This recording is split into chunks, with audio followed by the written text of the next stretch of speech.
Brief history of Indian second urbanization, c. 600 to 200 BCE. By the 6th century BCE, tribal networks consolidated into 16 major territorial states called Mahajanapadas.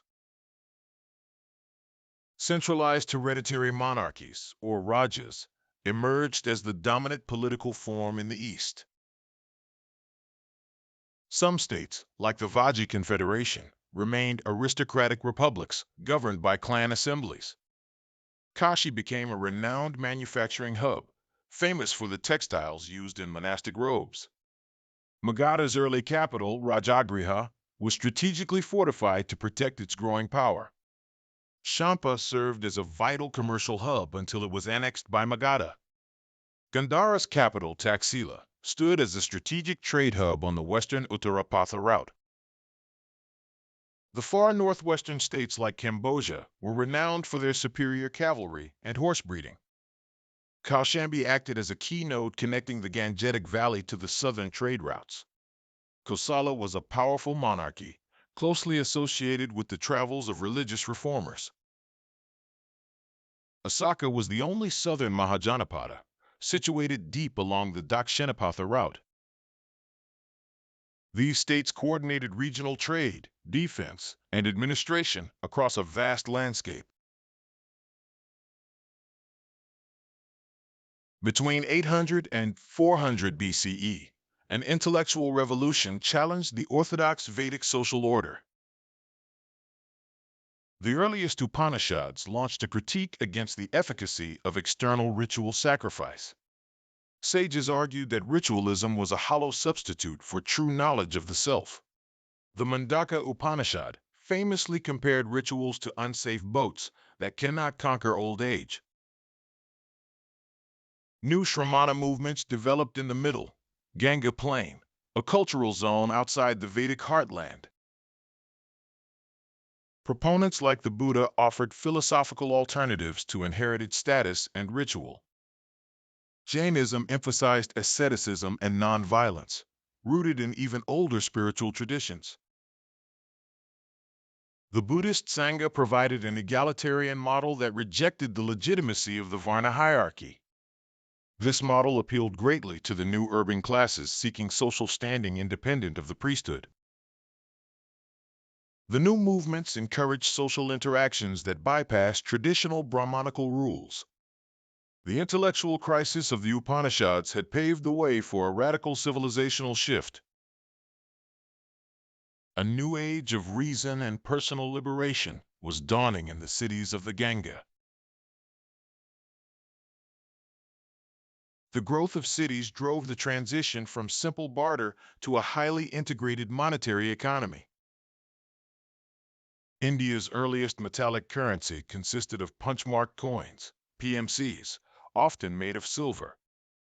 These coins lacked royal names, using symbols as a form of cultural branding by the state.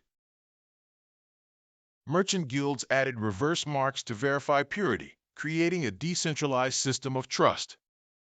The Shrini Guild became the organizational backbone of the urban artisanal economy. Guilds were headed by powerful elders who regulated prices, quality, and production. These associations eventually took on social functions, influencing the development of the caste system. A new elite emerged whose status was based on liquid capital and commerce rather than lineage. The use of coinage allowed for the systematic collection of taxes and the payment of professional wages. Specialized warehouses served as ports where merchants broke seals to redistribute merchandise. A hierarchy of settlements developed, ranging from rural villages to massive fortified capitals. Commerce had become a resilient infrastructure that operated independently of political regimes. By the Mauryan period, the introduction of burnt bricks revolutionized urban housing and infrastructure. Ring wells were introduced, serving as both private water sources and waste disposal shafts. These technological innovations allowed for much greater population density within the city walls. Cities featured distinct zoning, with separated residential, commercial, and public spaces. Monumental earthworks and moats provided both physical defense and symbolic administrative boundaries.